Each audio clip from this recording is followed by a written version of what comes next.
Hi, welcome back to the Public Trust. I'm your host, Eric Wow.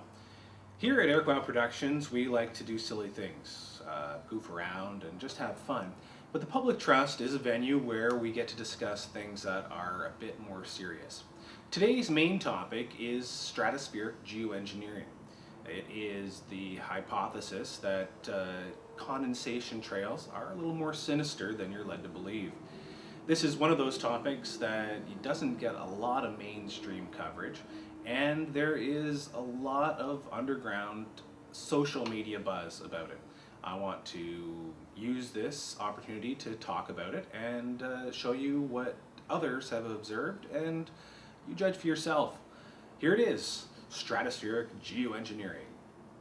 He told the Congressional Committee we'll probably have to deliver these as a primary aerosol through the air and will infect people inhaling them. Now, he said this could be incapacitating or lethal. And some scientists are trying to figure out a way to block the sun to try to slow down global warming. Yeah, it's a measure of the feeling of desperation that some of them feel. Are they really thinking they could do that? Well, some of them are seriously proposing, and This old Air Service video of the Engineering Division of the U.S. Army shows us how chemtrails can be used as a fog of war. This video demonstrates that the technology for aerosol spraying has been with us for a very long time. These photos I took myself in the city of Toronto on September the 8th, 2013. It was a typical spray day with hazy overcast and lots of aircraft. Horizon to horizon spraying. Pay particularly close attention to this black line we will return to in just a moment. As you can see, over a short period of time, it starts to spread out slightly. And at the very tip, it just comes to a dead stop. There's strong evidence to suggest that these types of programs have been going on all our lives. It's one of the main reasons why it's not more widely questioned. I'm certainly not the only one who's noticed this. Just listen to these testimonials. Phenomena of chemtrails.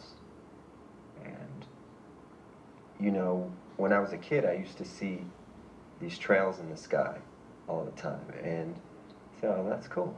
A jet just went over. And then you started to see a whole bunch of them. 20th century clouds were seeded by numerous countries around the globe with various chemicals to produce rain. China was just doing this over the summer in Beijing to make sure that there weren't any rain, that there wasn't any rain during the Olympics.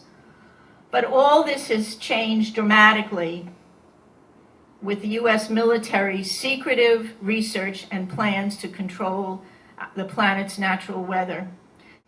The Air Force is on record as saying, quote, they want to control the weather by 2025, and we are not talking about just seeding the clouds for rain. Military and some commercial jets have been fitted with huge barrels of at least 49 different kinds of documented chemical poisons. Among other documented ingredients in this toxic man-made clouds are pathogenic molds, fungi, weaponized viruses, barium, and nanoaluminum particles. Naturally occurring condensation can't turn on and off, but a sprayer can. This aircraft is releasing highly reflective particles that actually create a rainbow chemtrail. Psychologically, it's very difficult to believe that government would allow such practices to occur. Unfortunately, the government has admitted to doing such things as early as the 1950s. This next story is so unbelievable, we didn't think it could possibly be true. But after receiving thousands of records and declassified reports from the Army, it's confirmed that during the Cold War, the United States military conducted secret tests on unsuspecting people in the city of St. Louis. Lisa Martino-Taylor's life work has been to uncover details of the Army's ultra-secret military experiments carried out in St. Louis and other cities during the 1950s and 60s. This study was secretive for a reason. They didn't have volunteers stepping up and saying, yeah, I'll breathe zinc cadmium sulfide with radioactive particles. These Army archive pictures show how the tests were done in Corpus Christi, Texas in the 1960s.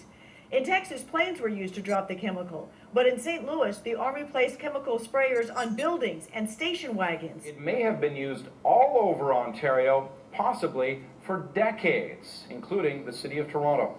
This is Vietnam video we're showing to you from the American military during the Vietnam War. The scope of this issue here is catching everyone off guard at Queen's Park. It turns out the chemical was used by Ontario Hydro to clear corridors for towers, used by the Ministry of Transport on the side of roads to clear the brush. All of this over 30 years, from the 50s possibly to the 80s. The toxic chemical was actually an approved substance back then, cleared and given the okay by Health Canada back in the day. Queen's Park now has launched a massive effort to ask every department in government to find out where and when it was used in Ontario. The province is now asking Ottawa, the federal government, to launch a national effort to determine how widespread the spraying programs were. The Minister of Natural Resources here at Queen's Park says she is worried it could have been used in cities like Toronto too.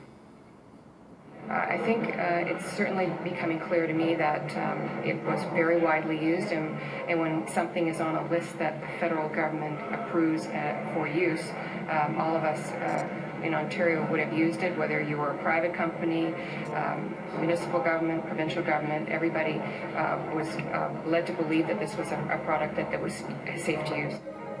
Were 3 deaths from cancer in this woman's family the result of spraying cadmium from military aircraft? I really put it down to the cadmium being dropped.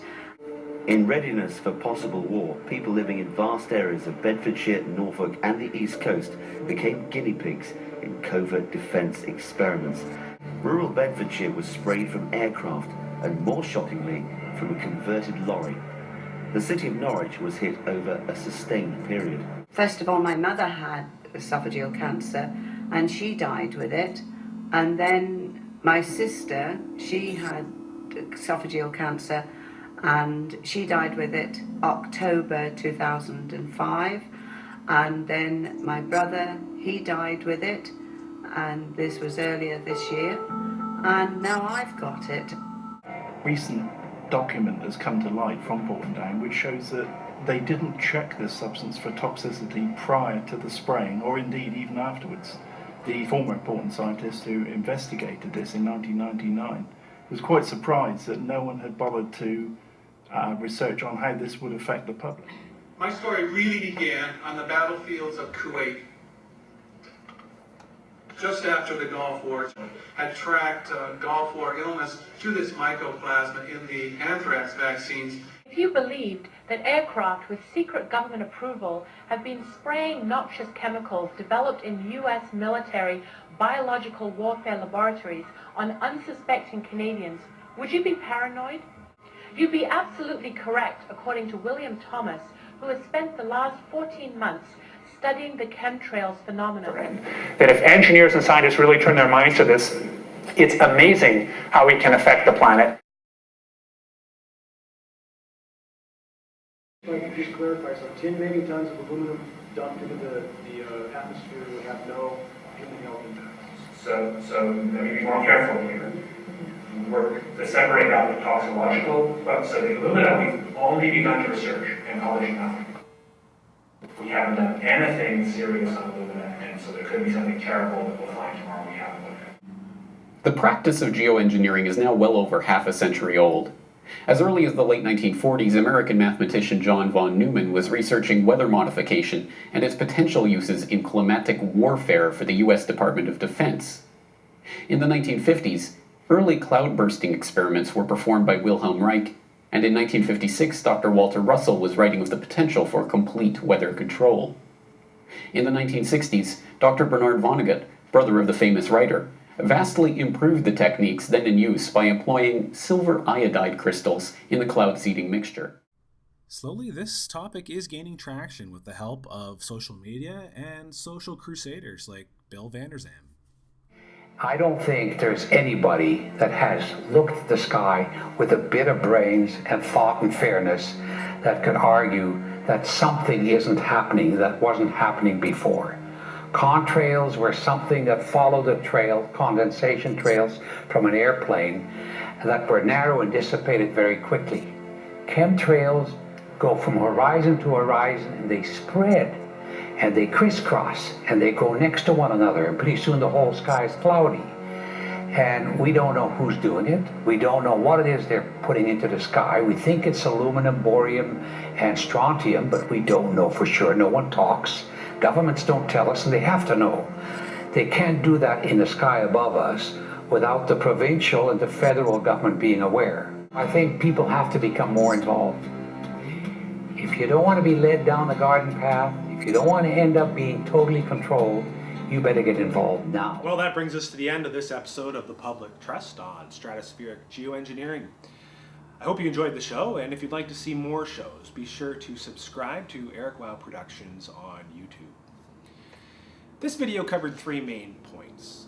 First of all, that there is real science behind the idea of weather modification. Secondly, that governments are lying to us. Their explanations are contradicted by observation. And thirdly, that there is a real discussion going on. Many people all over the world are witnessing and talking about active weather modification programs. So join the discussion. There's lots of websites and information out there. There's a few links below that you can check out that correspond to clips I've used in this video. And keep your eyes to the sky. I hope you'll look at it a little bit differently. For the Public Trust, I'm your host, Eric Wow. See you next time.